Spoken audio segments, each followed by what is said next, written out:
ಸುಮಾರು 30 ವರ್ಷಗಳ ಹಿಂದಿನ ಮಾತು. ನಾನು ಮತ್ತು ನನ್ನ ಗೆಳೆಯರು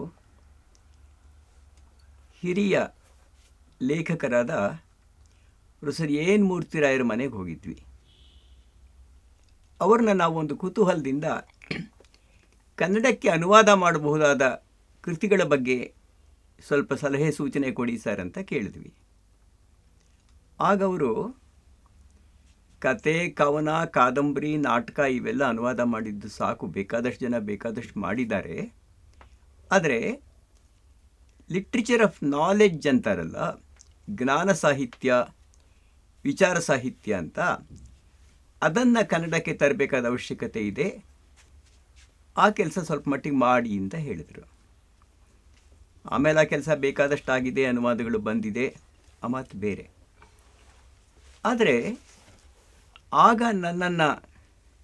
ನಮ್ಮನ್ನು ಕಾಡಿದ ಪ್ರಶ್ನೆ ಅಂದರೆ, ಅನುವಾದ ಮಾಡೋದೇನೋ ಸರಿ, ಆದರೆ ಕನ್ನಡ ಭಾಷೆಯಲ್ಲೇ ಕರ್ನಾಟಕದ ಜೀವನ ಕ್ರಮದಲ್ಲಿ, ಇತಿಹಾಸದಲ್ಲಿ ಮತ್ತು ಈಗ ವರ್ತಮಾನದಲ್ಲಿ ಸ್ವತಂತ್ರವಾದ ವಿಚಾರ, ಸ್ವತಂತ್ರವಾದ ಚಿಂತನೆ ಅನ್ನೋದು ಎಷ್ಟು ಪ್ರಮಾಣದಲ್ಲಿ ಬಂದಿದೆ, ಬಂದಿದ್ದರೆ ಹೇಗೆ ಬಂದಿದೆ, ಬರದೇ ಇದ್ದರೆ ಯಾಕೆ ಬಂದಿಲ್ಲ, ಈ ಪ್ರಶ್ನೆಗಳು ಆವಾಗಿಂದ ನಮ್ಮನ್ನು ಕಾಡೋಕ್ಕೆ ಶುರು ಮಾಡಿದ್ವು. ಇದ್ರ ಬಗ್ಗೆ ನಾನು ಸಾಕಷ್ಟು ಯೋಚನೆ ಮಾಡಿದ್ದೇನೆ. ಅವುಗಳಲ್ಲಿ ಕೆಲವನ್ನು ಇವತ್ತು ನಿಮ್ಮ ಜೊತೆಗೆ ಹಂಚ್ಕೋಬೇಕು.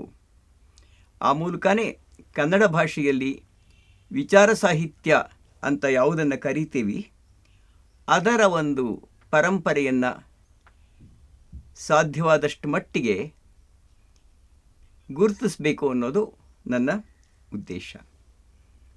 ಇಲ್ಲಿ ಮೊದಲೇ ಹೇಳಿಕೊಳ್ಬೇಕಾದ ಒಂದು ಪ್ರಶ್ನೆ ಏನು ಅಂದರೆ, ಈ ವೈಚಾರಿಕತೆ ಅನ್ನೋದು ನಾವು ಯಾವುದನ್ನು ಸೃಜನಶೀಲ ಸಾಹಿತ್ಯ ಅಂತ ಕರಿತೀವಿ, ಕತೆ, ಕವಿತೆ, ನಾಟಕ ಇತ್ಯಾದಿ, ಅದರಲ್ಲಿ ಇರಲ್ವಾ?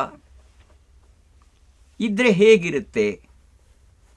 ಬೇಂದ್ರೆಯಂತಹ ಒಬ್ಬ ಲೇಖಕರ ವೈಚಾರಿಕತೆಗೂ, ಕುವೆಂಪುರವರ ವೈಚಾರಿಕತೆಗೂ, ಕಾರಂತರ ವೈಚಾರಿಕತೆಗೂ ಇರಬಹುದಾದ ಹೋಲಿಕೆ ಯಾವುದು, ವ್ಯತ್ಯಾಸ ಯಾವುದು, ಅವರದೇ ಅನ್ನಬಹುದಾದ ವಿಶಿಷ್ಟತೆ ಯಾವುದು ಅನ್ನೋ ಪ್ರಶ್ನೆಯನ್ನು ಕೇಳ್ಕೋಬೇಕಾಗಿ ಬರುತ್ತೆ. ಆಗಲೇ ಹುಟ್ಟೋ ಇನ್ನೊಂದು ಪ್ರಶ್ನೆ ಅಂದರೆ, ಸೃಜನಶೀಲವಾದ ಬರವಣಿಗೆಯಲ್ಲಿ ವೈಚಾರಿಕತೆ ಹೇಗೆ ಮೈತಳಿಬೇಕು? ವಿಚಾರಗಳನ್ನು ಹೇಳುವ, ಕಾಣುವ, ಕಟ್ಟುವ ಬಗೆ ಹೇಗೆ? ಅದು ಕೂಡ ಕಾವ್ಯದಂಥ ಪ್ರಕಾರದಲ್ಲಿ ಒಂಥರ ಆದರೆ, ಕಾದಂಬರಿಯಂಥ ಪ್ರಕಾರದಲ್ಲಿ ಇನ್ನೊಂದು ಥರ ಆಗಬಹುದು. ಆ ಎರಡು ಕೆಲಸಗಳ ನಡುವೆ ಕ್ರಿಯೇಟಿವ್ ಅಂತ ನಾವು ಯಾವುದನ್ನು ಕರಿತಾ ಬಂದಿದ್ದೀವಿ, ಆ ರೀತಿ ಭಾಷೆಯನ್ನು ಬಳಸ್ಕೊಂಡು ಒಂದು ಕಲೆಯನ್ನು ಕಟ್ಟುವ ಕೆಲಸ, ಲೇಖಕ ತನ್ನ ಅಂತರಂಗದ ತಿಳುವಳಿಕೆಯನ್ನು ಹಂಚಿಕೊಳ್ಳೋ ಕೆಲಸ, ಇವುಗಳ ನಡುವೆ ಸಂಘರ್ಷ ಬಂದಾಗ ಏನಾಗುತ್ತೆ? ಬೇರೆ ಬೇರೆ ದಾರಿನ ಲೇಖಕರು ಕಂಡುಕೊಳ್ಳೋ ಹೊರದಾರಿಗಳು ಯಾವುದು? ಅದು ಅನುಭವದ ಮೂಲಕ, ಚಿತ್ರದ ಮೂಲಕನೇ ಬರುತ್ತೋ ಅಥವಾ ಹೇಳಿಕೆಯಾಗಿ ಬರುತ್ತೋ? ಕಾರಂತರಲ್ಲಿ ಒಂದು ಬಗೆಯ ವೈಚಾರಿಕತೆಯ ಮಂಡನೆ ಇದ್ದರೆ, ಭೈರಪ್ಪನವರ ಬರವಣಿಗೆಯಲ್ಲಿ ಇನ್ನೊಂದು ಥರದ ವೈಚಾರಿಕತೆಯ ಮಂಡನೆ ಕಾಣಬಹುದಾ? ಈ ವ್ಯತ್ಯಾಸ ಓದುವವರ ಮೇಲೆ ಯಾವ ರೀತಿ ಪರಿಣಾಮ ಬೀರುತ್ತೆ, ಹೇಗೆ ಪರಿಣಾಮ ಬೀರುತ್ತೆ? ಈ ಪ್ರಶ್ನೆ ಗಂಭೀರವಾಗಿ ಪರಿಶೀಲನೆ ಮಾಡಬೇಕಾದ ಪ್ರಶ್ನೆ. ಆದರೆ ಹೀಗೆ ಕಥೆ, ಕಾದಂಬರಿ, ಕವಿತೆ, ನಾಟಕ ಅಲ್ಲದ ಬೇರೆ ರೀತಿಯ ಬರವಣಿಗೆ ಇದೆಯಲ್ಲ, ಅಲ್ಲಿ ಹೇಗೆ ಬರುತ್ತೆ ವೈಚಾರಿಕತೆ, ವಿಚಾರಗಳ ಮಂಡನೆ? ಅದು ಜನಸಾಮಾನ್ಯರನ್ನ, ವಿದ್ಯಾರ್ಥಿಗಳನ್ನು, ಉಪಾಧ್ಯಾಯರನ್ನ ತಲುಪೋ ಬಗೆ ಹೇಗೆ? ಜನಸಾಮಾನ್ಯರು ಅಂದೆ ನಾನು, ಆ ಮಾತು ತಪ್ಪು ಮಾತು. ಹಾಗೆ ನೋಡೋಕೆ ಹೋದರೆ ಈ ಥರ ತಿಳುವಳಿಕೆ ಅನ್ನೋದು ಜನಸಾಮಾನ್ಯರಲ್ಲಿಯೂ ಇರುತ್ತೆ. ಆ ತಿಳುವಳಿಕೆಯನ್ನು ಅವರು ಮಾತುಗಳಲ್ಲಿ, ಬರವಣಿಗೆಯಲ್ಲಿ ಹೇಳದೇ ಇದ್ದರೂ ಕೂಡ ಅವರ ಲೋಕದರ್ಶನ ಹೊಂದಿರುತ್ತಲ್ಲ, ಅದನ್ನು ವಿಚಾರವಾಗಿ ಮಾಡೋ ಬಗೆ ಹೇಗೆ? ಅದನ್ನು ಕಂಡುಕೊಳ್ಳೋ ಬಗೆ ಹೇಗೆ? ನಾವು ವಿಚಾರ ಅನ್ನೋದೊಂದು ಪ್ಯಾಕೇಜ್ ಇದೆ, ಅದನ್ನು ನಾವು ಕೊಡಬೇಕು, ಕೊಡೋರು ನಾವು, ತಗೊಳ್ಳೋರು ಅವರು ಅಂತ ಅಂದ್ಕೊಂಡ ತಕ್ಷಣ ಅದು ದುರಹಂಕಾರದ ಮಾತಾಗುತ್ತೆ ಅಂತ ನನಗೆ ಅನಿಸುತ್ತೆ. ಜ್ಞಾನವನ್ನು ಪಡೆಯೋದು, ಕಂಡುಕೊಳ್ಳೋದು, ಹೊಸದಾಗಿ ಅದನ್ನು ಹುಟ್ಟಿಸೋದು, ಹಂಚ್ಕೊಳ್ಳೋದು, ಇದು ವಿಚಾರ ಹರಡುವ ಬಗೆ. ಮತ್ತು ಈ ಬಗೆ 2 ಬಗೆ ಇರುತ್ತೆ ಅಂತ ನಾನು ಅಂದ್ಕೊಂಡು, 2 ರೀತಿ ಇರುತ್ತೆ ಅಂತ ನಾನು ಅಂದ್ಕೊಂಡಿದ್ದೀನಿ. ಒಂದು, ಅದು ದ್ವೀಪ ಸಮ ಆಗುತ್ತೆ. ಇನ್ನೊಂದು ಒಂದು ರೀತಿಯ ಹರಿಗಡಿಯದ ಮುಂದುವರಿಕೆ ಆಗುತ್ತೆ. ವಾಗ್ವಾದ ಅನ್ನೋ ಮಾತನ್ನು ಬಳಸ್ಬೋದು ನಾವು, ಅದಕ್ಕೆ ಸಂವಾದ ಅಂತ ಬಳಸಬಹುದು, ಮುಖಾಮುಖಿ ಅಂತ ಬಳಸಬಹುದು. ಈ ರೀತಿ ವಿಚಾರ ಬೆಳೆಯೋ ಬಗೆ ಒಂದು ಪರಂಪರೆಯಾಗುತ್ತೆ. ಉದಾಹರಣೆ, ಒಂದು ಚಿಕ್ಕ ಉದಾಹರಣೆ ಕೊಡೋದಾದರೆ, ನಮ್ಮ ವಚನಗಳಲ್ಲಿ ಅಲ್ಲಮನ ಚಿಂತನೆ, ಬಸವಣ್ಣನವರ ಲೋಕ, ಅಕ್ಮಹದೀಲಿ ಲೋಕ, ಇವು ಪರಸ್ಪರ ಹೊಂದಾಣಿಕೆಯಾಗುವ ಹಾಗೇ ಪರಸ್ಪರ ಮುಖಾಮುಖಿಯಾಗತ್ತೆ. ಒಂದು ಇನ್ನೊಂದನ್ನು ಪ್ರಶ್ನಿಸುವ, ಸವಾಲು ಹಾಕುವ, ಮೀರುವ, ಒಳಗೊಳ್ಳುವ ಕೆಲಸ ಆಗ್ತಾ ಇರುತ್ತಲ್ಲ, ಇದನ್ನು ನಾನು ಸಂವಾದ ಅಂತ ಕರಿಬೋದು. ಶೂನ್ಯ ಸಂಪಾದನೆ ಅಂತ ಒಂದು ರಚನೆ ಕೂಡ ಈ ರೀತಿಯ ವೈಚಾರಿಕ ಸಂವಾದದ ಒಂದು ನಿದರ್ಶನ ಆಗ್ತಾ ಹೋಗುತ್ತೆ. ಕೆಲವು ಸಲ ಹಿಂದೆ ಏನು ಚಿಂತನೆ ನಡೆದೇ ಇಲ್ವೇನೋ, ನಾನು ಇದನ್ನು ಹೊಸದಾಗಿ ಯೋಚನೆ ಮಾಡಿ ಹೊಸದಾಗಿ ಮಂಡಿಸ್ತಾ ಇದ್ದೀನಿ ಅಂತ ಹೇಳುವ ನಿಲುವಿನಿಂದ ಹೊರಡ್ತಕ್ಕಂಥ ಬರವಣಿಗೆನೂ ಬರುತ್ತೆ. ಇದು ಒಂದು ರೀತಿಯ ದ್ವೀಪ ಸಮವಾದ ಚಿಂತನೆ. ಕೆಲವು ಸಲ ಒಂದು ಸಂಸ್ಕೃತಿಯ ಸಂದರ್ಭದಲ್ಲಿ ಒಳಗಡೆನೇ ಹುಟ್ಕೊಳ್ಳೋ ಅಂಥ ಚಿಂತನೆ ವೈಚಾರಿಕತೆ ಯಾವುದು, ಹೊರಗಡೆಯಿಂದ ಬರುವಂತಹ ವೈಚಾರಿಕತೆ ಯಾವುದು, ಯಾವಾಗ ಯಾವುದರ ಮೇಲ್ಗೈ ಆಗುತ್ತೆ, ಯಾಕಾಗುತ್ತೆ? ಕರ್ನಾಟಕದಂಥ ಒಂದು ಪ್ರದೇಶವನ್ನೇ ತಗೊಳ್ಳೋದಾದರೆ, ನಾವು ಲೋಹಿಯಾವಾದದಿಂದ ಪ್ರಭಾವಿತರಾಗಿದ್ದೀವಿ ಅಂತೀವಿ, ಗಾಂಧಿವಾದದಿಂದ ಪ್ರಭಾವಿತರಾಗಿದ್ದೀವಿ ಅಂತೀವಿ, ಅಂಬೇಡ್ಕರ್ ಅವರಿಂದ ಪ್ರಭಾವಿತರಾಗಿದ್ದೀವಿ ಅಂತೀವಿ, ಮಾರ್ಕ್ಸ್ವಾದದಿಂದ ಪ್ರಭಾವಿತರಾಗಿದ್ದೀವಿ ಅಂತೀವಿ. ಹೀಗೆ ಹೊರಗಿನಿಂದ ಬಂದ ಒಂದು ಚಿಂತನ ಕ್ರಮವನ್ನು, ವಿಚಾರಧಾರೆಯನ್ನು ನಮ್ಮದಾಗಿಸ್ಕೊಂಡು ಅದನ್ನು ವ್ಯಾಖ್ಯಾನ ಮಾಡುವ, ಅದನ್ನು ಸಮರ್ಥಿಸಿಕೊಳ್ಳುವ, ಅದನ್ನು ಒಂದು ವಾದಕ್ಕೆ ಒಂದು ಭೂಮಿಕೆಯಾಗಿಸಿಕೊಳ್ಳುವ ವೈಚಾರಿಕತೆ ಒಂದು ಬಗೆ. ಇದನ್ನು ನಾನು ಒಂದು ರೀತಿಯಲ್ಲಿ ಪ್ರತಿಫಲನಾತ್ಮಕ ಅಥವಾ ಅವಲಂಬಿತ ಚಿಂತನೆ ಅಂತ ಕರೆಯೋದಕ್ಕೆ ಇಷ್ಟಪಡ್ತೀನಿ. ಆದರೆ ಇದನ್ನು ಮೀರುವ,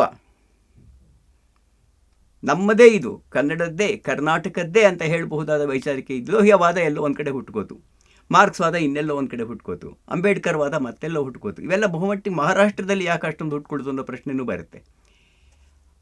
ಅದಲ್ಲದ, ಇದು ಕನ್ನಡದಪ್ಪ, ಇದು ಕರ್ನಾಟಕದ ಒಂದು ನೆಲ, ಸಂಸ್ಕೃತಿ ಕಂಡುಕೊಂಡಂಥ ಒಂದು ಹೊಸ ಚಿಂತನಾ ಕ್ರಮ ಅಂತ ಅನ್ಬಹುದು.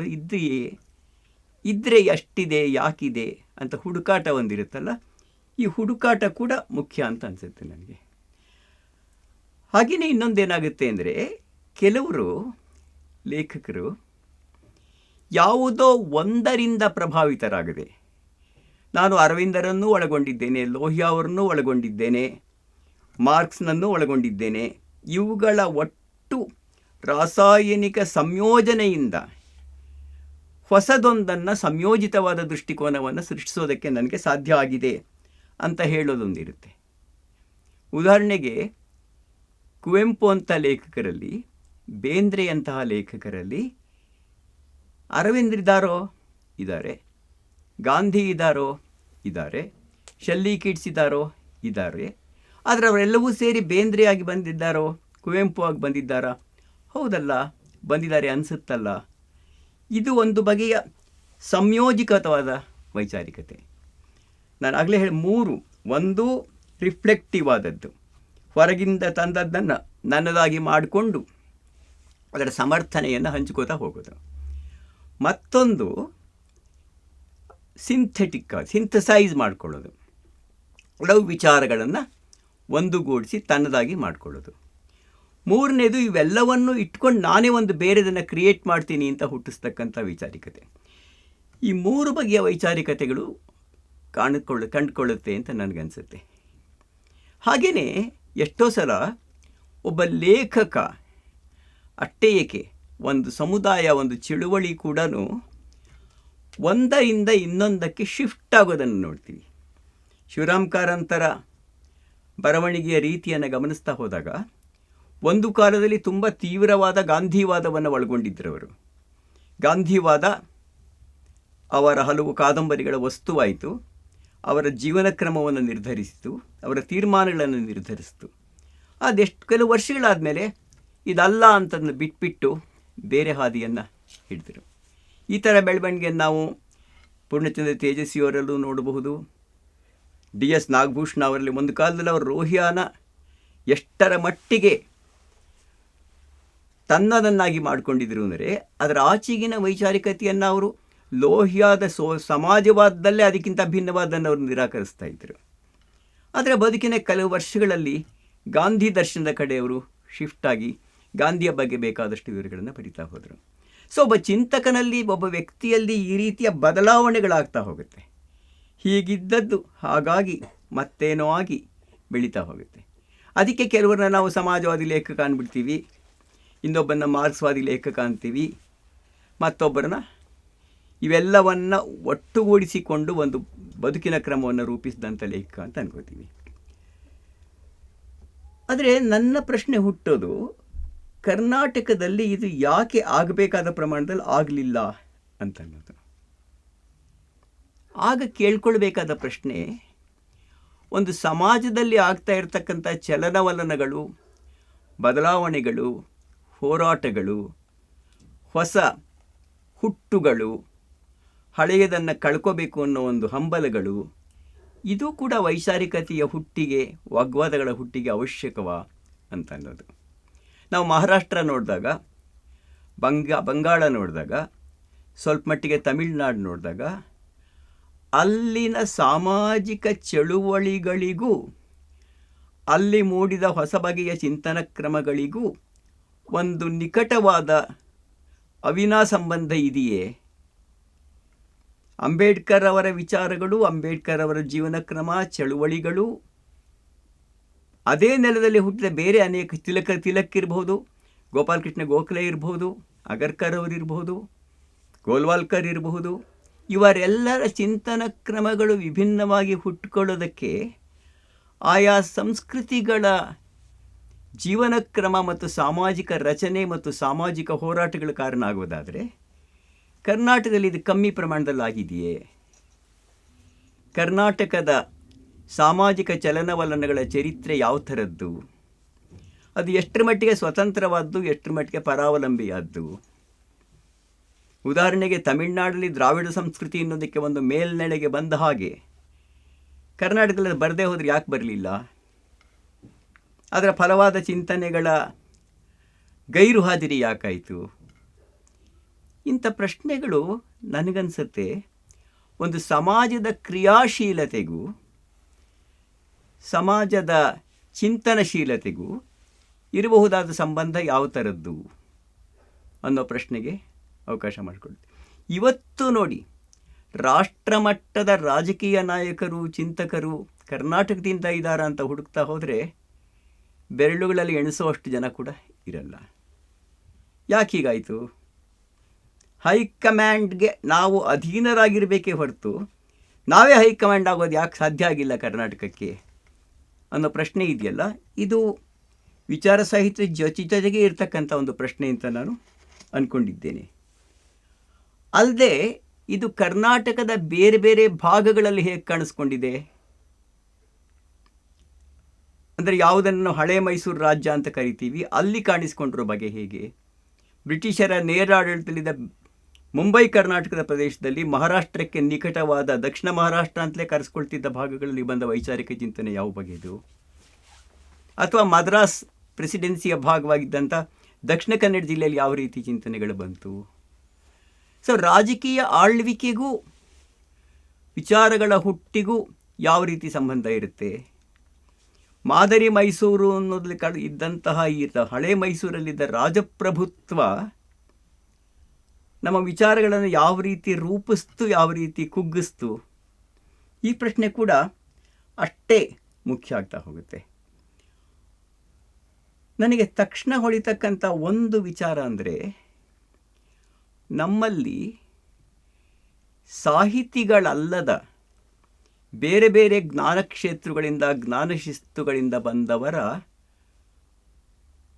ಕನ್ನಡದಲ್ಲಿರತಕ್ಕಂಥ ಮೌನ ಇದೆಯಲ್ಲ, ಇದು ತುಂಬ ಅಚ್ಚರಿ ಹುಟ್ಟಿಸುವಂಥ ಮೌನ. ಇದು ಅದು ಇಂಗ್ಲೀಷ್ ಮೀಡಿಯಂ ಪರಿಣಾಮನೋ, ಕನ್ನಡದಲ್ಲಿ ಬರೆಯೋದ್ರ ಬಗ್ಗೆ ಇದ್ದಂಥ ಹಿಂಜರಿಕೆನೋ, ಬರೆದ್ರೂ ಯಾರೂ ಓದಲ್ಲ ಅನ್ನುವ ಒಂದು ಅಳುಕೋ, ಕಾರಣ ಏನು ಬೇಕಾದರೂ ಇರಬಹುದು.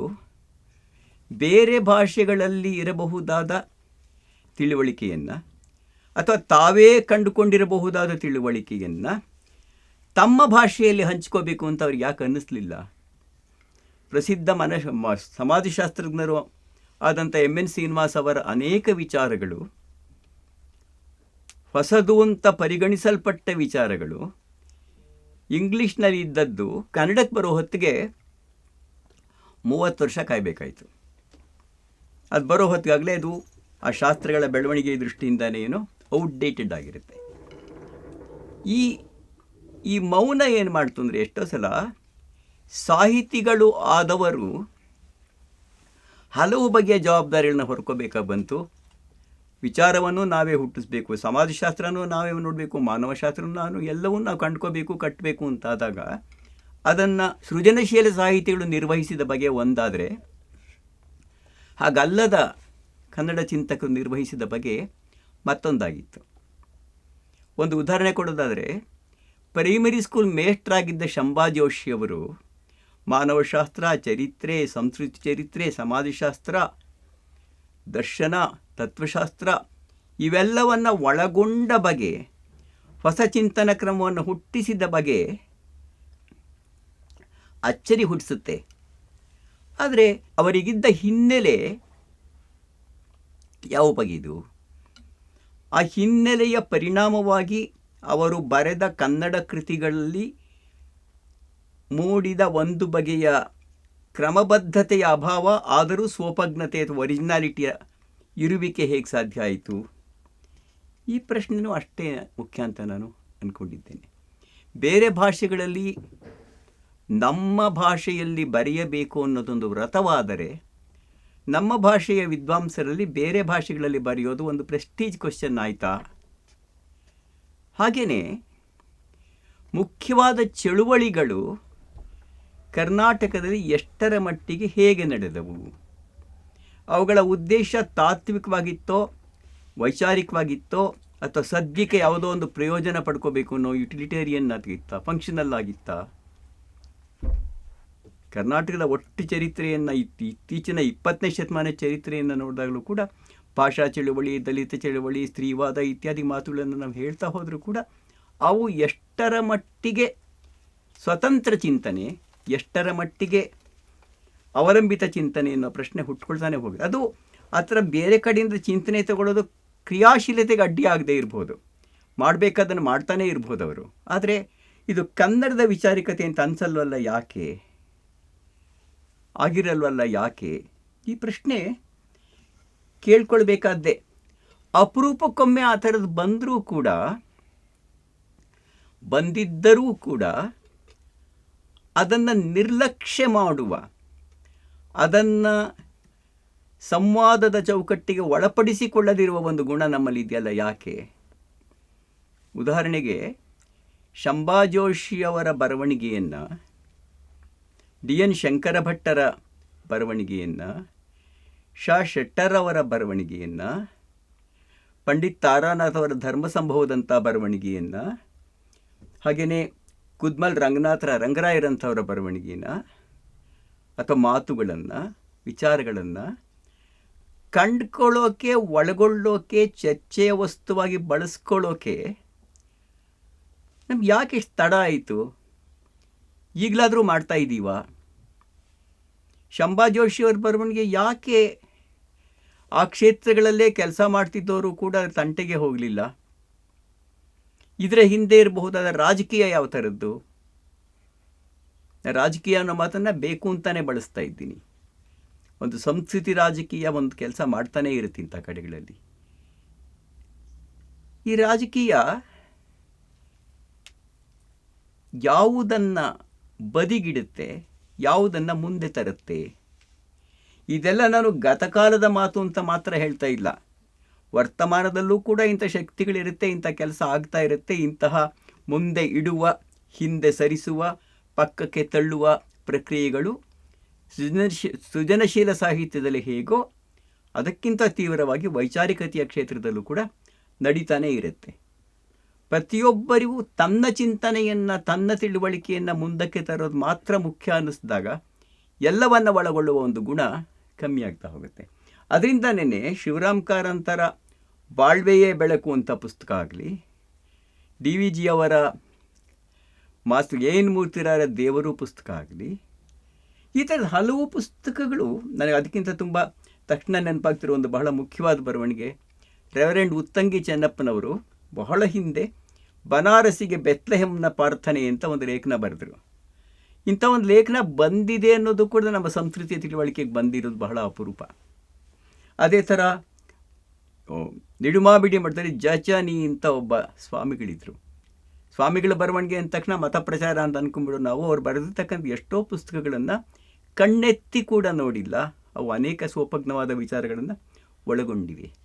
ಹೀಗೆ ವೈಚಾರಿಕತೆ ಎನ್ನುವುದು ಹುಟ್ಟೋದಿಕ್ಕೆ, ವೈಚಾರಿಕತೆ ಎನ್ನುವುದು ಬೆಳೆಯೋದಕ್ಕೆ ಅಡ್ಡಿಯಾಗ್ತಕ್ಕಂಥ ಶಕ್ತಿಗಳು, ಘಟನೆಗಳು ಮತ್ತು ಸನ್ನಿವೇಶಗಳು ಯಾವುದು ಅನ್ನೋದನ್ನು ಕಂಡುಕೊಳ್ಳೋದು ಒಂದು ಸಂಸ್ಕೃತಿಯ ಬಹಳ ಮುಖ್ಯವಾದ ಜರೂರು ಅಂತ ನಾನು ಅಂದ್ಕೊಂಡಿದ್ದೇನೆ, ಅಗತ್ಯ ಅಂತ ಅಂದ್ಕೊಂಡಿದ್ದೇನೆ. ಈ ಅಗತ್ಯವನ್ನು ಆಗು ಮಾಡಿಸಿಕೊಳ್ಳುವ ಬಗೆ ಹೇಗೆ ಅನ್ನೋದ್ರ ಬಗ್ಗೆ ನಾವೆಲ್ಲರೂ ಯೋಚನೆ ಮಾಡಬೇಕು. ಕನ್ನಡ ವಿಶ್ವವಿದ್ಯಾಲಯ ಬಂದಾಗ ಒಂದು ಘೋಷವಾಕ್ಯ ಇತ್ತು ಅದಕ್ಕೆ, ನಮ್ಮ ಉದ್ದೇಶ ಜ್ಞಾನವನ್ನು ಹಂಚಿಕೊಳ್ಳುವುದು ಅಲ್ಲ, ಜ್ಞಾನವನ್ನು ಹುಟ್ಟಿಸುವುದು ಅಂತ. ಸ್ವಲ್ಪ ಉದ್ದಟತನದ ಮಾತು ಅಂತ ಅನ್ನಿಸ್ಬಹುದು. ಅದರ ಜೊತೆಗೆ ಇದ್ದ ಇನ್ನೊಂದು ಮಾತು, ಲೋಕದಲ್ಲಿರ್ತಕ್ಕಂಥ ಜ್ಞಾನವನ್ನು ಕಂಡುಕೊಳ್ಳುವುದು ಅಂತ ಒಂದು ಸೇರಿಸ್ತಾ ಇತ್ತು. ಈ ಲೋಕಜ್ಞಾನವನ್ನು ಕಂಡುಕೊಳ್ಳೋದು, ಹೊಸ ಜ್ಞಾನವನ್ನು ಹುಟ್ಟಿಸೋದು ಮತ್ತು ಹೊಸ ಜ್ಞಾನವನ್ನು, ತಿಳುವಳಿಕೆಯನ್ನು ತಲುಪಿಸೋದು, ಈ ಮೂರು ಕೂಡ ಹೇಗಾಗಬೇಕು ಅನ್ನೋದು ಬಹಳ ಮುಖ್ಯವಾದ ಕೆಲವು ಪ್ರಶ್ನೆಗಳು ಮತ್ತು ಸಮಸ್ಯೆಗಳು ಅಂತ ನಾನು ಅಂದ್ಕೊಂಡಿದ್ದೇನೆ. ಇಷ್ಟು ಹೇಳಿದ ಮೇಲೆ ಕನ್ನಡದಲ್ಲಿ ಬಂದಿರಬಹುದಾದ ಸ್ವೋಪಜ್ಞ ಸ್ವತಂತ್ರ ಚಿಂತನೆಯ ಬೆಳವಣಿಗೆಯ ಬಗ್ಗೆ ಕೆಲವು ಯೋಚನೆ ಮಾಡೋದು ಇದೆಯಾ, ಇದ್ರೆ ಯಾವ ಥರದ್ದು ಅಂತ ಹೇಳ್ತಾರೆ ಮಾಡ್ತಾರೆ. ಅದು ಒಂದು ದ್ವೀಪದ ಹಾಗೆ ನಮಗೆ 12ನೇ ಶತಮಾನದ ವಚನಕಾರರ ಚಳುವಳಿ ಮತ್ತು ಅವರ ಚಿಂತನೆಗಳು ಸಿಕ್ಕುತ್ತೆ. ಇವು ವೈದಿಕ ಧರ್ಮದ ತಿಳುವಳಿಕೆಗೆ, ಪದ್ಧತಿಗಳಿಗೆ, ಅನುಸರಣೆಗಳಿಗೆ, ಅವು ತಾತ್ವಿಕವಾಗಿ ಏನಾದರೂ ಇರಲಿ ಅದನ್ನು ಅನುಸರಣೆಯಲ್ಲಿ ತರಬೇಕಾದ್ರೆ ಆಗ್ತಾ ಇದ್ದಂತಹ ಅನ್ಯಾಯದ ಬಗ್ಗೆ ಎಷ್ಟೊಂದು ಒತ್ತನ್ನು ಕೊಟ್ಟು ಆ ಒತ್ತಿನ ಪರಿಣಾಮವಾದ ಬರವಣಿಗೆಯನ್ನು ಎಷ್ಟೊಂದು ಸರಿಯಾದ ಕನ್ನಡದಲ್ಲಿ ಹೇಳಿದ್ವು ಅಂತಂದರೆ, ಇದು ಒಟ್ಟು 1000 ವರ್ಷಗಳ ಚರಿತ್ರೆ ಒಂದು ಓಯಸಿಸ್ ಆಯ್ತಲ್ಲ. ಆ ಕಡೆನೂ ಮರುಭೂಮಿ, ಈ ಕಡೆನೂ ಮರುಭೂಮಿ, ಮಧ್ಯ ಒಂದು ಓಯಸಿಸ್ ಯಾಕಾಯಿತು? ಇವತ್ತಿಗೂ ನಾವು ಬರಿಬೇಕಾದ್ರೆ, ಮಾಡಬೇಕಾದ್ರೆ, ನಾಟಕ ಬರೀಲಿ, ಪದ್ಯ ಬರೀಲಿ, ಮತ್ತೆ ಅವ್ರಿಗೆ ವಾಪಸ್ ಹೋಗಬೇಕಾಗುತ್ತೆ, ವಚನಗಳನ್ನೇ ಕುರಿತೇ ಮಾತಾಡಬೇಕಾಗುತ್ತೆ.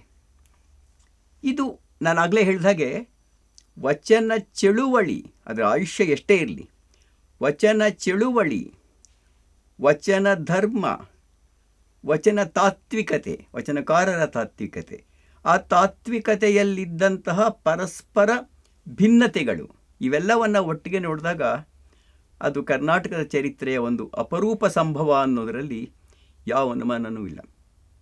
ಆಮೇಲೆ ಏನಾಯಿತು, ಆ ಧರ್ಮದ ಬೆಳವಣಿಗೆ ಯಾವುದಾಯಿತು, ಅವೆಲ್ಲ ಬೇರೆಯೇ ವಿಚಾರಗಳು. ಮುಖ್ಯವಾದ್ದೇನು ಅಂದರೆ, ಇಂಥ ಒಂದು ವೈಚಾರಿಕ ಚಿಂತನೆ ಹುಟ್ಕೋತಲ್ಲ, ಅದು ಬಹಳ ಮುಖ್ಯವಾದ್ದು, ಅಪರೂಪದ್ದು.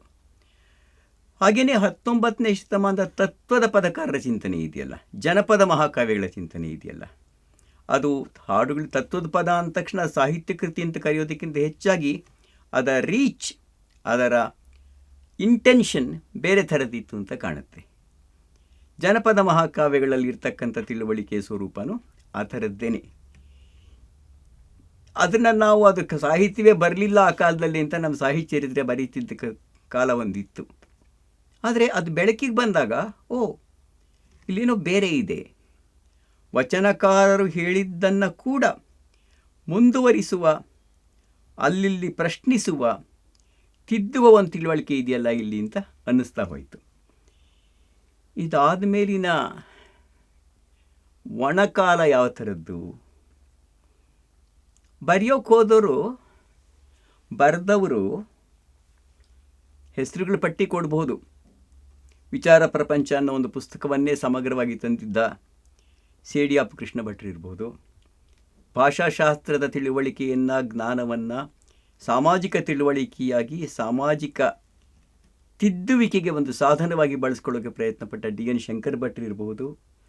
ರೈತ ಚಳುವಳಿಯ ಮೂಲಕ ಹೊಸದೊಂದು ತಿಳುವಳಿಕೆಯನ್ನು, ಹೊಸದೊಂದು ಪ್ರತಿಭಟನೆಯನ್ನು ಮೂಡಿಸೋಕ್ಕೆ ಪ್ರಯತ್ನಪಟ್ಟಂತಹ ನಂಜುಂಡಸ್ವಾಮಿಯವರಿರ್ಬೋದು. ಟೀಕೆ ಟಿಪ್ಪಣಿಗಳ ಒಂದು ಬರವಣಿಗೆಯಲ್ಲಿ ಎಲ್ಲವನ್ನ ಒಳಗೊಂಡುವ ಒಂದು ಬಗೆಯ ತಿಳುವಳಿಕೆಯನ್ನು ಕಟ್ಟಿಕೊಟ್ಟಂಥ ಲಂಕೇಶ್ ಇರಬಹುದು, DR ನಾಗರಾಜ್ ಇರಬಹುದು, ಬೂದಾಳ್ ನಟರಾಜ್ ಇರಬಹುದು, KV ನಾರಾಯಣ ಇರಬಹುದು. ಇಂಥ ಕೆಲವರು ಹೊಸ ವಿಚಾರಗಳನ್ನು ಹೇಳಿದ್ದಾರೆ. ಆದರೂ ಕೂಡ ವಚನಕಾರರ ಕಾಲದ ಒಂದು ಒರಿಜಿನಾಲಿಟಿ ಇದೆಯಲ್ಲ, ಒಂದು ಹೊಸ ತಿಳುವಳಿಕೆ ಇದೆಯಲ್ಲ, ಅದನ್ನು ಇವರು ಅವುಗಳನ್ನೇ ಬಳಸ್ಕೊತಿರ್ತಾರೆ. ಅದನ್ನು ಈ ಕಾಲಕ್ಕೆ ಅವಶ್ಯಕತೆಗೆ ತಕ್ಕ ಹಾಗೆ ಬದಲಾವಣೆ ಮಾಡ್ತಾ ಹೋಗಿರ್ತಾರೆ. ಇವರೆಲ್ಲರ ಬಗ್ಗೆ ವಿವರವಾಗಿ ಹೇಳ್ತಕ್ಕಂಥ ಅಗತ್ಯ ಈ ಸಂದರ್ಭದಲ್ಲಿ ಸಾಧ್ಯ ಇಲ್ಲ. ಅದು ಇವು ಪ್ರತ್ಯೇಕ ಚಿಂತನೆಗಳಾಗಿ ಉಳಿದವ, ಸಂವಾದವಾಗಿ, ವಾಗ್ವಾದವಾಗಿ ಬೆಳೀತಾ ಹೋದವ ಅನ್ನೋ ಪ್ರಶ್ನೆ ಕಾಡ್ತಕ್ಕಂಥ ಪ್ರಶ್ನೆನೇ ಹೌದು ಈಗಲೂ ಕೂಡ. ಮತ್ತು ಇನ್ನೆರಡು ಫಿನಾಮಿನಾಗಳು, ಒಂದೇ ಒಂದು ಹೆಸರು ನಾನು ಹೇಳೋದು ಬಿಟ್ಟಿದ್ದೀನಿ ಅಂದರೆ ಬೇಕಂತಾನೆ ಅದನ್ನ ಕೊನೆಗೆ ಇಟ್ಕೊಂಡಿದ್ದೀನಿ. ಅದನ್ನು ನಾನು ಆಗಲೇ ಹೆಸರಿಸಿದ ಶಂಭಾ ಜೋಶಿ ಅವರದು. ಪ್ರಾಯಶಃ ವಚನಕಾರರ ಕಾಲ ಆದ ನಂತರ ನಿಜಕ್ಕೂ ಹೊಸದು ಅನ್ನಬಹುದಾದ ವಿಚಾರಗಳನ್ನು, ಕೇವಲ ಕರ್ನಾಟಕದ ಸಂದರ್ಭದಲ್ಲಿ ಅಲ್ಲ, ಒಟ್ಟು ಭಾರತದ ಸಂದರ್ಭದಲ್ಲೇ ಹೊಸದು ಅನ್ನಬಹುದಾದ ವಿಚಾರಗಳನ್ನು, ಅದು ಬದುಕುವ ರೀತಿ, ಚರಿತ್ರೆ, ಸಂಸ್ಕೃತಿ, ನಂಬಿಕೆಗಳು, ತತ್ವ ಇವೆಲ್ಲದನ್ನು ಒಳಗೊಂಡಂತಹ ಒಂದು ವಿಭಿನ್ನವಾದ ಜೀವನ ದರ್ಶನವನ್ನು ರೂಪಿಸಿದ, ಚಂದ್ರ ಸಂಸ್ಕೃತಿ, ಸೂರ್ಯ ಸಂಸ್ಕೃತಿ ಅನ್ನೋ ಪದಗಳನ್ನೇ ಹೊಸದಾಗಿ ಸೃಷ್ಟಿಸಿದ ಅವರ ಬಹಳ ಮುಖ್ಯವಾದ ಕೃತಿ ನನಗೀಗಲೂ ಪ್ರವಾಹ ಪತಿತರ ಕರ್ಮ, ಹಿಂದೂ ಎಂಬ ಧರ್ಮ ಅಂತನ್ನೋದು.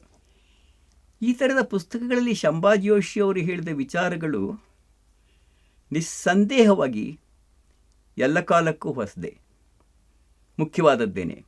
ಎಲ್ಲೋ ಒಂದು ಕಡೆ ಹೇಳಿದ ಹಾಗೆ ಇವತ್ತಿನ ದಲಿತ ಬಂಡಾಯ ಚಳುವಳಿಯ ಬೀಜ ಚಿಂತನೆಗಳು ಎಷ್ಟೋ ಶಂಭಾ ಜೋಶಿಯವರು 30-40 ವರ್ಷ ಹಿಂದೆ ಬರೆದ ಪುಸ್ತಕಗಳಲ್ಲಿ, ಲೇಖನಗಳಲ್ಲಿ ಇತ್ತು ಅಂತ ಅನ್ನೋದು.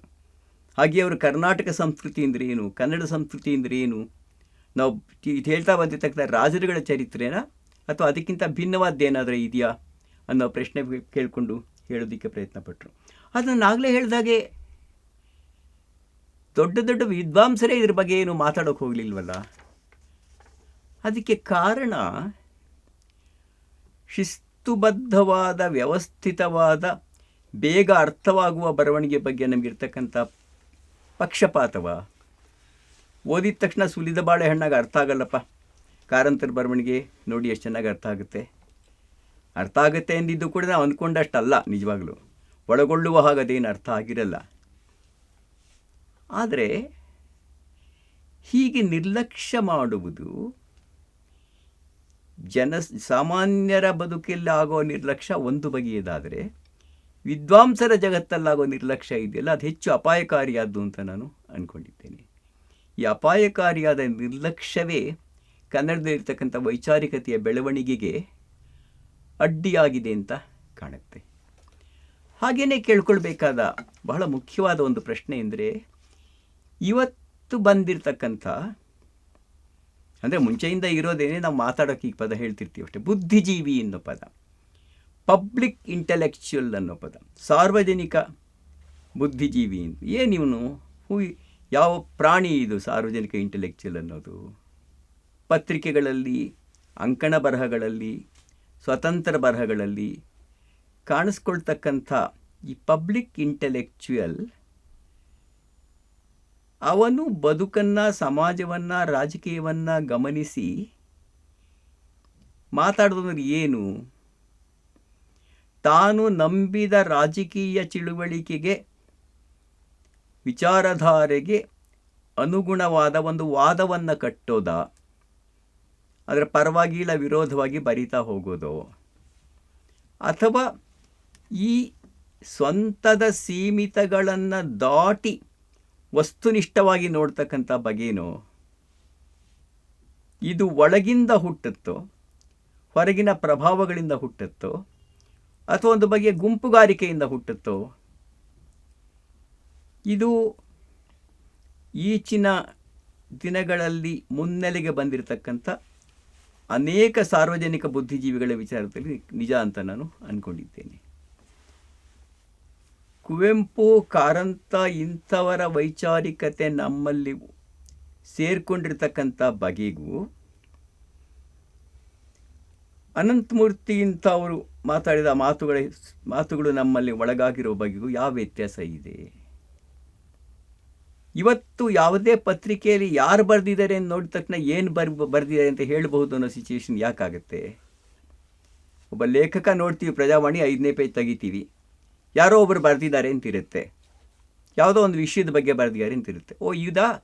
ಇವ್ರು ಬರೆದಿರೋದು, ಇಲ್ಲಿ ಇದನ್ನೇ ಹೇಳಿರ್ತಾರೆ, ಬೇರೆ ಏನೂ ನೋಡಬೇಕಾದ್ದೇ ಇಲ್ಲ ಅಂತ ಇಡೀ ಲೇಖನವನ್ನೇ ಓದದೆಯೇ ಅದರೊಳಗಿಂದ ಗ್ರಹಿಸಬೇಕಾದಂಥ ಒಂದು ಅವಶ್ಯಕತೆ ಯಾಕೆ ಬರುತ್ತೆ?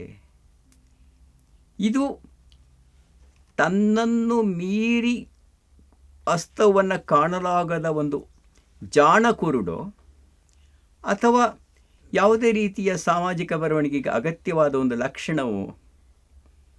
ಇದು ನನಗೆ ಕಾಡ್ತಾ ಇರ್ತಕ್ಕಂಥ ಪ್ರಶ್ನೆನೇ. ಏನಾಗುತ್ತೆ, ಸತ್ಯ ಅನ್ನೋದು ಇನ್ವರ್ಟೆಡ್ ಕಾಮದಲ್ಲೇ ಹಾಕ್ಕೊಳ್ಳೋಣ, ಸತ್ಯ ಅನ್ನೋದು ಸಾಪೇಕ್ಷಕವಾದ್ದೇ ಹೌದು, ಆದರೂ ಕೂಡ ನನ್ನ ತಿಳಿವಳಿಕೆಯನ್ನು ಮೀರಿ, ನಾನು ನಂಬಿರುವ ವಾದಗಳನ್ನು ಮೀರಿ ಒಂದು ಸತ್ಯ ಇರಬಹುದಾ? ಅದನ್ನು ವಿನಿಗದಿಂದ, ಪ್ರೀತಿಯಿಂದ ನೋಡುವ ಬಗೆ ಹೇಗೆ? ಒಪ್ಕೋಬೇಕು ಅಂತಲ್ಲ, ನೋಡುವ ಬಗೆ ಹೇಗೆ, ಅರ್ಥ ಮಾಡಿಕೊಳ್ಳುವ ಬಗೆ ಹೇಗೆ ಅನ್ನೋ ಪ್ರಶ್ನೆಯನ್ನು ಒಬ್ಬ ವಿಚಾರವಾದಿ, ಚಿಂತಕ ಕೇಳ್ಕೊಳ್ತೇ ಇದ್ದರೆ ಅವನು ತನ್ನ ಸುತ್ತ ಗೋಡೆಗಳನ್ನು ಕಟ್ಕೊಂಡಿದ್ದಾನೆ ಅಂತಲೇ ನಾನು ಅನ್ಕೋತೇನೆ.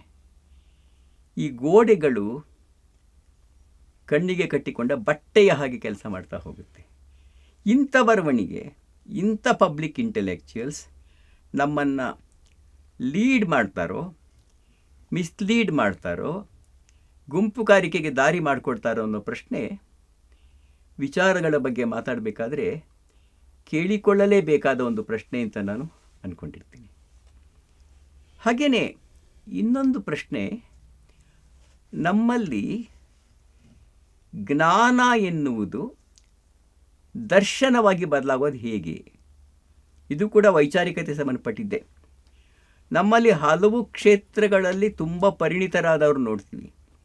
ಸಮಾಜಶಾಸ್ತ್ರ ಚೆನ್ನಾಗಿ ಗೊತ್ತಿದೆ, ಇವ್ರಿಗೆ ಸಮಾಜಶಾಸ್ತ್ರ ಅಷ್ಟೇನು ಗೊತ್ತಿಲ್ಲದೆ ಇರೋದು ಚರಿತ್ರೆ ತುಂಬ ಚೆನ್ನಾಗಿ ಗೊತ್ತಿದೆಯಪ್ಪ, ಇದು ವಿಜ್ಞಾನದಲ್ಲಿ ತುಂಬ ದೊಡ್ಡ ತಿಳುವಳಿಕೆ ಇದೆ.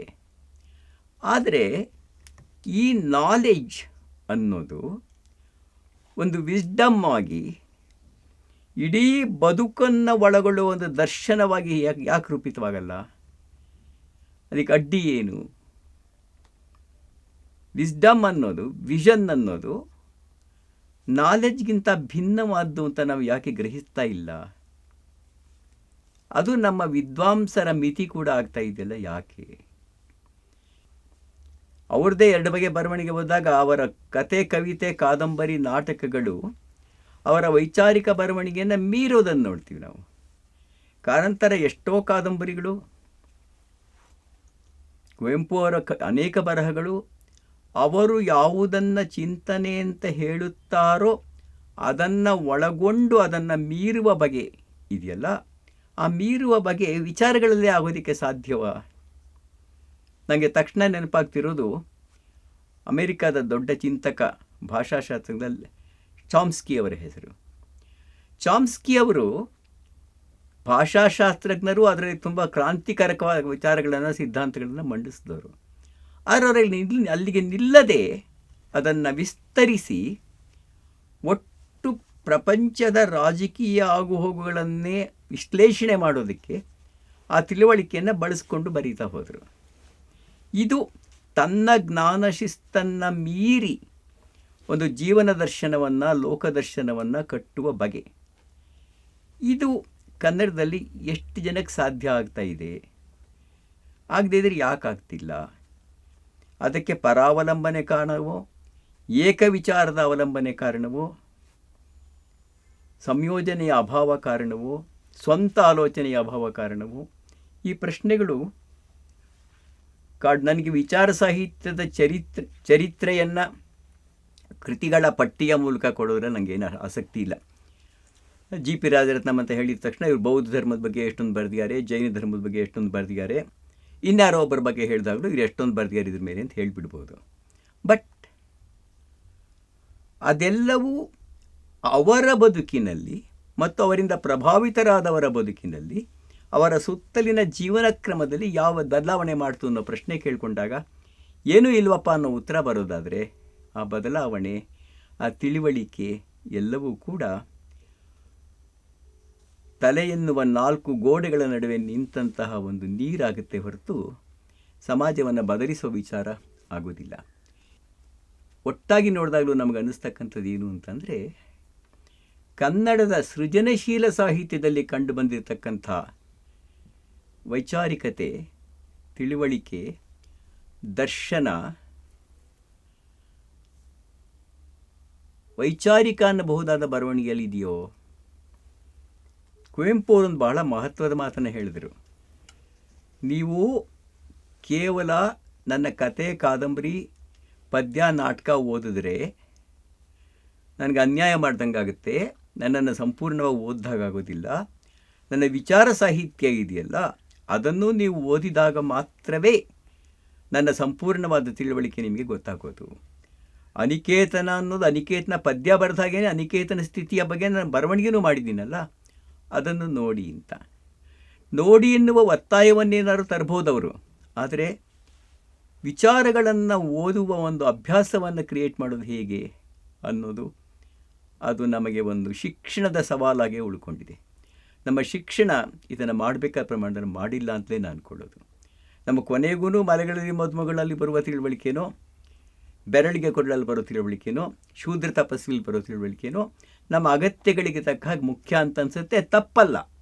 ಅದು ಒಂದು ಕಲೆಯನ್ನು ಅಭ್ಯಾಸ ಮಾಡೋರಿಗೆ, ಸಾಹಿತ್ಯದ ವಿದ್ಯಾರ್ಥಿಗಳಿಗೆ ಕೊಡುವ ತಿಳುವಳಿಕೆ ಬೇರೆ ಬಗೆಯದಾಗಿರುತ್ತೆ. ಹಾಗಲ್ಲದವರು ಇರ್ತಾರಲ್ಲ, ಅನೇಕರು ಚಿತ್ರಕಲೆಯಲ್ಲಿ ಆಸಕ್ತಿ ಇರೋರು, ಸಂಗೀತದಲ್ಲಿರೋರು, ಯಾವ ಕಲೆಯಲ್ಲೂ ಆಸಕ್ತಿ ಇಲ್ಲದೆ ಜೀವನದಲ್ಲಿ ಆಸಕ್ತಿ ಇರೋರು, ಅವರು ಒಳಗೊಳ್ಳೋದು ಸಾಹಿತ್ಯ ಕೃತಿಗಳಲ್ಲಿ ಬಂದಿರತಕ್ಕಂಥ ವೈಚಾರಿಕತೆಯನ್ನು ಒಳಗೊಳ್ಳುವ ಬಗೆಯೇ ಸ್ಪಷ್ಟವಾಗಿ ಗೊತ್ತಿಲ್ಲದೆ ಇರಬೇಕಾದ್ರೆ ಬೇರೆ ಬಗೆಯ ಬರವಣಿಗೆ ಅನ್ನೋರಿಗೆ ಬೇಕಾಗುತ್ತಲ್ಲ. ಈ ಬೇರೆ ಬಗೆಯ ಬರವಣಿಗೆ ನಮ್ಮಲ್ಲಿ ಯಾಕಿಲ್ಲ, ಯಾಕೆ ಬರ್ತಾ ಇಲ್ಲ ಅನ್ನೋ ಪ್ರಶ್ನೆ ಮತ್ತು ನಿಜವಾಗುತ್ತೆ. ಕೆಲವು ಸಲ ದೇವನೂರು ಮಹದೇವ ಅಂಥವರ ಬರವಣಿಗೆಯಲ್ಲಿ ಆದ ಹಾಗೆ, ಸಿದ್ಧಲಿಂಗಯ್ಯನವರ ಕವಿತೆಗಳಲ್ಲಾದ ಹಾಗೆ, ಇನ್ನೆಷ್ಟೋ ತಳಮಾಲಿನ ಲೇಖಕರ ಹೊಸ ಕೃತಿಗಳಲ್ಲಿ ಆದ ಹಾಗೆ, ಅದು ಸಂಕೀರ್ಣವಾಗಿ ವಿಚಾರ ಅಂತ ಮೈ ಪಡೆಯದೆ ಆದರೂ ಕೂಡ ತಿಳುವಳಿಕೆಯಾಗಿ ಹುಟ್ಟೋ ಬಗೆ ಇದೆಯಲ್ಲ. ಒಡಲಾಳದಂತಹ ಒಂದು ಕೃತಿ, ಕುಸುಂಬಾರಿಯಂತಹ ಕೃತಿ, ಅದನ್ನು ಓದಿದವರಲ್ಲಿ ಕೇವಲ ಭಾವಾನುಭವವನ್ನು ಹುಟ್ಟಿಸಲ್ಲ, ವಿಚಾರಗಳನ್ನು ಹುಟ್ಟಿಸಲ್ಲ, ಅದರ ಆಚೆಗೆ ಅದು ಒಂದು ತಿಳುವಳಿಕೆಯನ್ನು ಕೊಡುತ್ತೆ. ಆ ತಿಳುವಳಿಕೆ ನಮ್ಮ ಲೋಕದೃಷ್ಟಿಯ ಭಾಗವಾದಾಗ ನಮ್ಮನ್ನು ಬದಲಾವಣೆ ಮಾಡ್ತಾ ಹೋಗುತ್ತೆ. ಮಹಾತ್ಮ ಗಾಂಧಿಯವರು ಒಂದೇ ಒಂದು ಸೃಜನಶೀಲ ಕೃತಿಯನ್ನು ಬರೆಯದೆ ವಿಚಾರಗಳನ್ನು ಹರಡಿದರು, ಹೇಳ್ಕೊಂಡ್ರು, ಕಟ್ಕೊಂಡ್ರು. ಸತ್ಯಾಗ್ರಹ ಇರ್ಬೋದು, ಅಸಹಕಾರ ಇರ್ಬೋದು, ಮತ್ತೊಂದು ಇರ್ಬೋದು. ಆದರೆ ರವೀಂದ್ರನಾಥ್ ಟ್ಯಾಗೋರ್ ಅವರು ವಿಚಾರಗಳನ್ನು ಹೇಳ್ತಾನೇ ಕತೆ, ಕವಿತೆ, ನಾಟಕಗಳ ಮೂಲಕನೂ ಬೇರೆ ಏನೋ ಒಂದನ್ನು ಹೇಳಿದರು. ಇವೆರಡರ ಸಂಯೋಜನೆ ಹೇಗಿರುತ್ತೆ, ವ್ಯತ್ಯಾಸ ಹೇಗಿರುತ್ತೆ ಅನ್ನೋದು ಬಹಳ ಮುಖ್ಯವಾದ ಮಾತು ಅಂತ ಅಂದ್ಕೊಳ್ತೀನಿ ವೈಚಾರಿಕತೆಗೆ ಸಂಬಂಧಪಟ್ಟ ಹಾಗೆ ಹೇಳಬೇಕಾದ್ರೆ. ಇನ್ಫಾರ್ಮೇಷನ್, ಮಾಹಿತಿ, ಶಿಕ್ಷಣ, ಜ್ಞಾನ ಇವುಗಳ ಒಂದು ತಳಹದಿ ಇಲ್ಲದೇನೆ ಸ್ವತಂತ್ರ ವಿಚಾರ ವೈಚಾರಿಕತೆ ಅನ್ನೋದು ತನ್ನಷ್ಟಕ್ಕೆ ತಾನೇ ಇದ್ದಕ್ಕಿದ್ದಾಗೆ ಹುಟ್ಕೊಂಡ್ಬಿಡೋದ ಅಂತ ಕಾಣುತ್ತೆ. ಇವೆರಡನ್ನ ಮಾಡಬೇಕಾದ ಬಹಳ ಹಿಂದೆಯೇ ಕುವೆಂಪು ಅವರಿಗೆ ಈ ಥರದ ಒಂದು ತಿಳುವಳಿಕೆ ಬಂತು. ಅವಾಗ ಜಿ ಹನುಮಂತರಾವ್ ಅಂತ ಪ್ರಸಾರಾಂಗ ನಿರ್ದೇಶಕರಿದ್ದರು, ಅವ್ರಿಗೂ ಬಂತು. ಪ್ರಚಾರೋಪನ್ಯಾಸ ಮಾಲೆ ಅಂತ ಮಾಡಿದ್ರು ಅವರು. ತಿಳುವಳಿಕೆಯನ್ನು ಹುಟ್ಟಿಸುವುದು, ಹಂಚಿಕೊಳ್ಳುವುದು ಮಾತ್ರವಲ್ಲ, ಅದನ್ನು ಹೇಗೆ ಹಳ್ಳಿಗೆ ಹೋಗ್ಬಿಟ್ಟು ಭಾಷಣ ಮಾಡ್ತಾಯಿದ್ರು. ಪ್ರಚಾರ ಉಪನ್ಯಾಸ ಮಾಲೆ ಅಂತಲೇ ಇದಕ್ಕೆ ಹೆಸರು ಕೊಟ್ಟಿದ್ದು. ಹಾಲು, ಖನಿಜಗಳು, ನವರತ್ನಗಳು, ರೇಷ್ಮೆ ಇವೆಲ್ಲ ಆಗಿ ಬಂದಂಥ ಪುಸ್ತಕಗಳು. ಅದಕ್ಕೆ ನಾವು ನಾಕಾಣೆ ಮಾಲೆ ಅಂತ ಕರಿತಾ ಇದ್ವಿ. 25 ಪೈಸಾಕ್ಕೆ ಇಷ್ಟು ದಪ್ಪ ಪುಸ್ತಕ, 100 ಪೇಜಿಂದ ಒಂದು ಚಿಕ್ಕ ಪುಸ್ತಕ ಬರ್ತಾಯಿತ್ತು. ಪ್ರಚಾರೋಪನ್ಯಾಸ ಅದು ಎಷ್ಟನೇ ಇಸ್ವಿಯಲ್ಲಿ 40, 50 ನಾನು ಸ್ಟೂಡೆಂಟ್ ಆಗಿದ್ದ ಕಾಲದಲ್ಲಿ ಬರ್ತಾಯಿತ್ತು ಪುಸ್ತಕಗಳು. ಅಂತ 100 ಓದಿದ್ದೀನಿ ನಾನು. ಆದರೆ ಈಗಂತ ಯಾವ ವಿಶ್ವವಿದ್ಯಾಲಯ ಏನು ಅಂತ ಕೆಲಸ ಮಾಡ್ತಾನೇ ಇಲ್ವಲ್ಲ. ಹೊರಗಡೆ ಹೋಗಿ ಭಾಷಣ ಮಾಡೋದು ಅನ್ನೋದು ಕೇವಲ ಭಾಷಣ ಆಗುತ್ತಾ, ತಿಳುವಳಿಕೆ ಆಗುತ್ತಾ? ವಿಶ್ವವಿದ್ಯಾಲಯಗಳು ಶಿಕ್ಷಣ ವ್ಯವಸ್ಥೆ ಮಾಡಬೇಕಾದ ಕೆಲಸ ಬೇರೆ ಯಾರು ಯಾಕೆ ಮಾಡ್ತಾ ಇದ್ದಾರೆ? ಅದು ಎಷ್ಟು ಫೇಮಸ್ ಆಯಿತು ಅಂದರೆ ಇಂಗ್ಲೆಂಡಿನ ಹೌಸ್ ಆಫ್ ಕಾಮನ್ಸಲ್ಲಿ ಮೈಸೂರು ಎಕ್ಸ್ಪೆರಿಮೆಂಟ್ ಅಂತ ಅದನ್ನು ಚರ್ಚೆ ಮಾಡಿದ್ರು ಅಂತ ಕೇಳಿದ್ದೀನಿ ನಾನು. ಈ ಎಕ್ಸ್ಪೆರಿಮೆಂಟ್ ಇದೆಯಲ್ಲ, ಬೇರೆ ಬೇರೆ ಕಡೆ ಹೋಗಿಬಿಟ್ಟು ಇಂಥ ವಿಚಾರಗಳನ್ನು ಹಂಚುವ, ಹೇಳಿಕೊಡುವ ವಿಷಯ ಭಾಳ ಮುಖ್ಯವಾದಿದು ಅಂತ. ಅದು ಇವತ್ತು ಆ ಕೆಲಸನ ಶಿಕ್ಷಣ ವ್ಯವಸ್ಥೆ ಮಾಡೋದಕ್ಕಿಂತ ಹೆಚ್ಚಾಗಿ ಪತ್ರಿಕೋದ್ಯಮ ಮಾಡ್ತಾ ಇದೆಯಾ? ಇದು ಬಹಳ ಮುಖ್ಯವಾದ ಪ್ರಶ್ನೆ. ಪತ್ರಿಕೋದ್ಯಮ ಮಾಡ್ತಾ ಇತ್ತ, ಈಗ ಮಾಡ್ತಾ ಇದೆಯಾ, ಮಾಡದೇ ಇದ್ರೆ ಯಾಕಿಲ್ಲ ಅನ್ನೋ ಪ್ರಶ್ನೆ ಜೊತೆಲೇ ಹುಟ್ಕೊಳ್ಳುತ್ತೆ. ಆದರೂ ಕೂಡ ಇದು ಕೇಳ್ಕೊಳ್ಬೇಕಾದ ಪ್ರಶ್ನೆ ಹೌದು. ಈಗ ಪರಿಸರಕ್ಕೆ ಸಂಬಂಧಪಟ್ಟ ಹಾಗೆ ಕೆಮಿಸ್ಟ್ರಿಯಲ್ಲೋ ಬೇರೆ ಯಾವುದೋ ವಿಷಯದಲ್ಲಿ ಡಾಕ್ಟರೇಟ್ ಪಡೆದ ನಾಗೇಶ್ ಹೆಗಡೆಯವರು ಹಂಚಿರೋ ವಿಚಾರಗಳಿದೆಯಲ್ಲ, ಅಥವಾ ತಮ್ಮ ಅನೇಕ ಪುಸ್ತಕಗಳಲ್ಲಿ ಸೃಜನಶೀಲ ಕೃತಿಗಳನ್ನು ಬರೆಯೋದನ್ನು ಪಕ್ಕಕ್ಕಿಟ್ಟು ಕನ್ನಡದಲ್ಲಿ ತಲುಪುವಂಥ, ಕನ್ನಡದಲ್ಲಿ ಇಷ್ಟ ಆಗುವಂಥ ಕನ್ನಡದಲ್ಲಿ ಬರೆದಂಥ ಪೂರ್ಣಚಂದ್ರ ತೇಜಸ್ವಿಯವರ ಬರವಣಿಗೆ ಇದೆಯಲ್ಲ, BGL ಸ್ವಾಮಿಯವರ ಬರವಣಿಗೆ ಇದೆಯಲ್ಲ, ಇತ್ತೀಚೆಗೆ ಕೆಲವರು ಬರೀತಾ ಇದ್ದಾರೆ. MS ಶ್ರೀರಾಮ್ ಅವರ ಅರ್ಥಚಿಂತನ ತಕ್ಷಣ ನೆನಪಾಗ್ತಿದೆ. ಇಂಥ ಕೆಲವನ್ನು ಹೇಳಬಹುದು. ಈ ಥರ ಬರವಣಿಗೆ ಪತ್ರಿಕೋದ್ಯಮದ ಮೂಲಕ, ಪುಸ್ತಕೋದ್ಯಮದ ಮೂಲಕ ಬೆಳೀತಾ ಹೋದರೆ, ಬೆಳೆದಿದ್ದರೆ ನಮ್ಮ ಶಿಕ್ಷಣ ವ್ಯವಸ್ಥೆಗೆ ಯಾಕೆ ಪಕ್ಕಕ್ಕಿಡುತ್ತೆ? ಶಿಕ್ಷಣ ವ್ಯವಸ್ಥೆಗೆ ವೈಚಾರಿಕತೆ ಬೇಡವಾದಂಥ ಒಂದು ರಾಜಕೀಯ ವಾತಾವರಣದಲ್ಲಿ ನಾವಿದ್ದೀವ. ಹಿಂದೆ ಮೆಕಾಲೆ ಬಗ್ಗೆ ಹೇಳ್ತಾ ಇದ್ರು, ಅವ್ರಿಗೆ ಕ್ಲರ್ಕ್ಸ್ ಬೇಕಾಗಿತ್ತು ಅಂತ. ನಮಗೆ ಎಂಜಿನಿಯರ್ಸ್ ಬೇಕು, ಸೈಂಟಿಸ್ಟ್ಗಳು ಬೇಕು, ಡಾಕ್ಟರ್ಸ್ ಬೇಕು. ಸಮಾಜದ ಬಗ್ಗೆ, ಬದುಕಿನ ಬಗ್ಗೆ, ರಾಜಕೀಯದ ಬಗ್ಗೆ ಯೋಚನೆ ಮಾಡೋರು ಯಾರೂ ಬೇಡ. ನಾವು ಕೊಡ್ತಕ್ಕಂಥ ಶಿಕ್ಷಣ ಕೂಡ ಈ ರೀತಿಯ ಒಂದು ಸೀಮಿತ ವೈಚಾರಿಕತೆಯ ಬಗ್ಗೆ ಯೋಚನೆಯನ್ನೇ ಮಾಡದೇ ಇರೋ ಚಿಂತನೆ ಸನ್ನಿವೇಶ ಆಗಿರೋದೇ ಈ ವೈಚಾರಿಕತೆಯ, ವಿಚಾರ ಸಾಹಿತ್ಯದ ಅಭಾವಕ್ಕೆ ಕಾರಣನ. ನಮ್ಮ ಮನೆಗಳಲ್ಲೇ ನಮ್ಮ ಮಕ್ಕಳು, ನಮ್ಮ ಮೊಮ್ಮಕ್ಕಳೇ ಎಂಜಿನಿಯರ್ಸ್ ಆಗಿರ್ತಾರೆ, ಡಾಕ್ಟರ್ಸ್ ಆಗಿರ್ತಾರೆ. ಆದರೆ ಅದು ಬಿಟ್ಬಿಟ್ಟು ಅವರಿಗೆ ಜೀವನದ ಬಗ್ಗೆ ಏನೂ ಕಲಿತೇ ಇಲ್ವಲ್ಲ, ಅವ್ರ ಸಾಹಿತ್ಯದ ಬಗ್ಗೆ ಅಲ್ಲ, ಜೀವನದ ಬಗ್ಗೆನೇ ಏನೂ ಕಲ್ತಿಲ್ವಲ್ಲ ಅನಿಸುತ್ತಲ್ಲ. ಇದು ಎಂಥ ವಿಚಿತ್ರವಾದ ದುರಂತ. ಈ ದುರಂತದ ಹಿಂದಿರೋ ರಾಜಕೀಯ ಯಾವುದು ಅನ್ನೋ ಪ್ರಶ್ನೆ ಯೋಚನೆ ಮಾಡಬೇಕಾದ್ದು. ನಾನು ಇದನ್ನು ಯಾಕೆ ಮತ್ತೆ ಹೇಳ್ತಾ ಇದ್ದೀನಿ, ಬೇರೆ ರಾಜ್ಯಗಳಲ್ಲಿ ಇದು ಆಗಿದೆಯಲ್ಲ ಸ್ವಲ್ಪ ಮಟ್ಟಿನ ಪ್ರಮಾಣದಲ್ಲಾದರೂ ಕೂಡ. ಭಾರತದ ಮುಖ್ಯ ಚಿಂತಕರು ಅನ್ನೋರು ಬೇರೆ ರಾಜ್ಯಗಳಲ್ಲಿ ಇದ್ದಾರಲ್ಲ. ಗಾಂಧಿ ಇರ್ಬೋದು, ಅಂಬೇಡ್ಕರ್ ಇರ್ಬೋದು, ತಿಲಕ್ ಇರ್ಬೋದು, ಮತ್ತೊಬ್ಬರು ಇರ್ಬೋದು, ಪರಿಸರ ಬಹುಗುಣ ಇರ್ಬೋದು, ಸುಂದರ್ಲಾಲ್ ಬಹುಗುಣ, ಸ್ತ್ರೀವಾದವು ಮತ್ತೆಲ್ಲ ಹುಟ್ಕೊಳ್ಳುತ್ತೆ. ಇದು ಒಟ್ಟದಲ್ಲಿ ಯೋಚನೆ ಮಾಡಿದಾಗ ನಾವು ಕನ್ನಡದಲ್ಲಿ ಯಾವುದನ್ನು ವಿಚಾರ ಸಾಹಿತ್ಯ, ವೈಚಾರಿಕತೆ, ಜ್ಞಾನ ಸಾಹಿತ್ಯ ಅಂತ ಕರ್ಕೊಂಡು ಬಂದಿದ್ದೀವಲ್ಲ, ಇದು ಸೃಜನಶೀಲ ಸಾಹಿತ್ಯದ ಆಚೆಗೆ ಅಷ್ಟೊಂದು ಸಂತೋಷವನ್ನು, ಸಮಾಧಾನವನ್ನು, ಮೂಡಿಸ್ತಾ ಇಲ್ಲ ಅನ್ನೋ ಒಂದು ಕೊರಗಿನೊಂದಿಗೆ ನಾನು ಈ ಕೆಲವು ಮಾತುಗಳನ್ನು ಮುಗಿಸ್ಬೇಕಾಗಿ ಬಂದಿದೆ. ಮತ್ತು ಇವತ್ತು ಮತ್ತಷ್ಟು ಇನ್ನಷ್ಟು ಹೆಚ್ಚಾಗ್ತಿರ್ತಕ್ಕಂಥ ಇಂಗ್ಲೀಷ್ ಮಾಧ್ಯಮದ ಅವಾಂತರದಲ್ಲಿ ಕನ್ನಡಿಗರೇ ಕನ್ನಡಕ್ಕೆ ಆಗಂತುಕರಾಗ್ತಾ ಇರತಕ್ಕಂಥ ಇವತ್ತಿನ ಸನ್ನಿವೇಶದಲ್ಲಿ ಮುಂದಿನ ದಿನಗಳಾದರೂ ಆಶಾದಾಯಕವಾಗಿದೆಯಾ ಅನ್ನೋ ಪ್ರಶ್ನೆ ಕೇಳಿಕೊಂಡ್ರೆ ಇಲ್ಲವೇನೋ ಅಂತ ಅನ್ಸುತ್ತಲ್ಲ. ಇದಕ್ಕೆ ಪರಿಹಾರವನ್ನು ನಾನು ಹೇಳೋದು ನೀವು ಕೇಳೋದು ಅಂತಲ್ಲ, ಕಂಡುಕೊಳ್ಳೋದು ಹೇಗೆ ಅನ್ನೋದನ್ನು ಒಟ್ಟು ಸಮುದಾಯಗಳೇ ಸಂಸ್ಕೃತಿಗಳೇ ಗ್ರಹಿಸಬೇಕಾಗತ್ತೆ, ಚಿಂತಿಸಬೇಕಾಗತ್ತೆ, ಉತ್ತರಗಳನ್ನ ಕಂಡುಕೋಬೇಕಾಗತ್ತೆ. ಎಲ್ಲ ಸಂದರ್ಭದಲ್ಲೂ ಕಂಡುಕೊಳ್ತಾರೆ ಅಂತೇನು ಹೇಳೋಕ್ಕಾಗಲ್ಲ. ಅದಕ್ಕೆ ನಮ್ಮಲ್ಲಾಗ್ತಾ ಇರೋ ಘಟನೆಗಳು ಎಷ್ಟರ ಮಟ್ಟಿಗೆ ಕಾರಣನೋ ಇಡೀ ಜಗತ್ತಲ್ಲಿ ನಡೆದಿರ್ತಕ್ಕಂಥ ಘಟನೆಗಳು ಕೂಡ ಕಾಣ್ತಾ ಹೋಗಿದೆ. ಯೂನಿಟರಿ ಥಿಂಕಿಂಗ್ ಅನ್ನೋದೇ ಬಹುಮುಖವಾದ ಚಿಂತನೆಗೆ ಕಡಿವಾಣ ಹಾಕಬೇಕು, ಅದನ್ನು ನಿಲ್ಲಿಸಬೇಕು ಅನ್ನೋ ಕಾಲವೇ ಇರಬೇಕಾದ್ರೆ ವೈಚಾರಿಕತೆ, ಸ್ವತಂತ್ರ ವಿಚಾರ ಇವಕ್ಕೆಲ್ಲ ಎಲ್ಲಿ ಜಾಗ ಇದೆ? ಈ ಎಲ್ಲ ಕತ್ತಲಿನ ನಡುವೆಯೂ ಒಂದು ಆಶಾವಾದ ಮೂಡಲಿ ಅಂತನ್ನೋ ಒಂದು ಅಪೇಕ್ಷೆ ನನಗಿದೆ. ಅಂದರೆ ತಿಳುವಳಿಕೆ ಬರ್ತಾ ಇಲ್ಲ ಅಂತಲ್ಲ, ಸ್ವೋಪಜ್ಞವಾದ ಸ್ವತಂತ್ರವಾದ ವಿಚಾರಗಳ ಮಟ್ಟಿಗೆ ಬರಡು ನೆರವೆಯಾಗಿ ಉಳಿಯೋದು ಯಾಕೆ, ಹಂಗೆ ಉಳಿಯೋದು ಬೇಡ ಅಂತ ತೀವ್ರವಾಗಿ ನನಗನ್ಸಿದ್ದನ್ನು ನಿಮ್ಮೊಂದಿಗೆ ಹಂಚಿಕೊಂಡಿದ್ದೇನೆ.